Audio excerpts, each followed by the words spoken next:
السلام عليكم. يلا بينا نعمل مع بعض النهارده وصفة حلوة جدا للقراقيش. بجد مميزة سهلة بسيطة وما فيهاش اي حاجة صعبة. هتعمليها كده في دقايق. الناس بقى اللي بتحب كده القراقيش هتعجبها الوصفة جدا النهارده. لزوم البرد بقى والشتاء احلى كوباية شاي بلبن كده مع احلى شوية قراقيش، مش هتاخد وقت خالص منك، يعني دقايق كده وهتكون جاهزة معاكي. عارفة انت بقى القراقيش اللي بتبقى دايبة كده في البق وفي نفس الوقت ناعمة جدا. هنعملها مع بعض النهاردة. يلا كده نسمي الله ونشوف هنعملها مع بعض بطريقة سهلة وبسيطة ازاي. يلا بينا. في طبق كده او في بولة هننزل كده باربع كوبايات من الدقيق.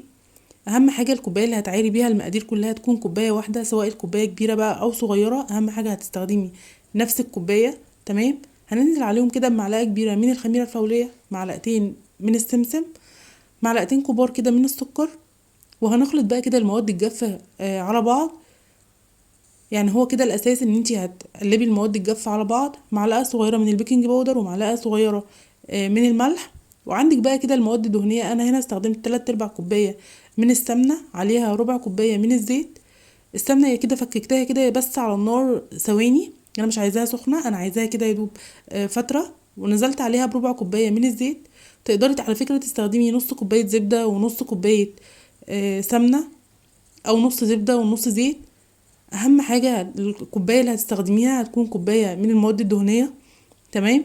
هتنزلي بقى كده على المواد الجافة وبالمعلقة والاسباتولا وهتقلبي كويس جدا، وبايديكي بقى وبسي العجينة حلوة قوي.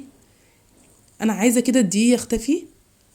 وبنفس الكوباية اللي مستخدماها طبعا استخدمت كوباية من الحليب، وهننزل عليه على العجينة بتاعتنا. وهنشوف دلوقتي بقى العجينة هتشوفيها في ايديكي هتحتاج سوائل تاني او لأ. تمام. ما تقلقيش خالص، بتحس ان هي سايله في الاول وبعدين العجينه بتلم معاكي. وهتختبريها كده بايديكي، لو العجينه حسيتيها ناشفه شويه هتنزلي بمعلقتين كده من الميه. انا هنا جبت ربع كوبايه من الميه، نزلت بحوالي معلقتين بس من الميه وعجنت العجينه تاني. على فكره انا مش بعجن، هي بتلمي بس العجينه كده علشان ما تعملش عرق معاكي. يعني النواعم عموما مش بتتعجن، بنلم بس كده العجينه والعجينه كده بقت تمام. ومش بنسيبها تخمر، بنغطيها بكيس كده ونسيبها ترتاح بس كده حوالي 10 دقايق علشان نقدر نفردها. تمام. وعندك بقى هنا هنقسم العجينة لجزئين، وبايديكي بقى كده وتنعمي العجينة. ودلوقتي هنفردها بأسهل طريقة، سواء بقى انتي بتحبيها صوابع او بتحبيها او هتعمليها بالشكل اللي انا عاملاه. بس بصراحة انا لقيت الشكل ده اسهل بكتير. على كيس تلاجة كده بقى وبالنشابة بتاعتك وهتفرديها. انا عايزاها كده على شكل مربع او مستطيل. وهتساوي بقى كده الاطراف بتاعتها، وهتاخدي العجين اللي بيطلع ده ما تقلقيش مش هيترمي، هنشكله تاني. وحاولي بقى تقطعيها كده قطع متساوية.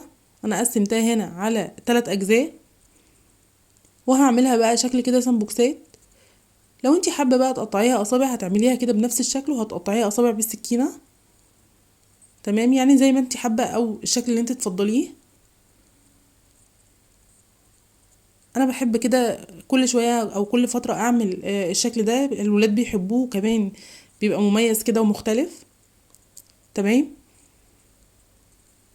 الموضوع سهل جدا وبسيط، وشوية دقيق وكوباية سمنة هتعملي احلى شوية قراقيش. وهناخدها بقى كده وهنرصها في الصاج او في الصينية اللي هتسوي فيها. تمام. شايفين ما شاء الله شكلها تحفة ومخدتش وقت خالص.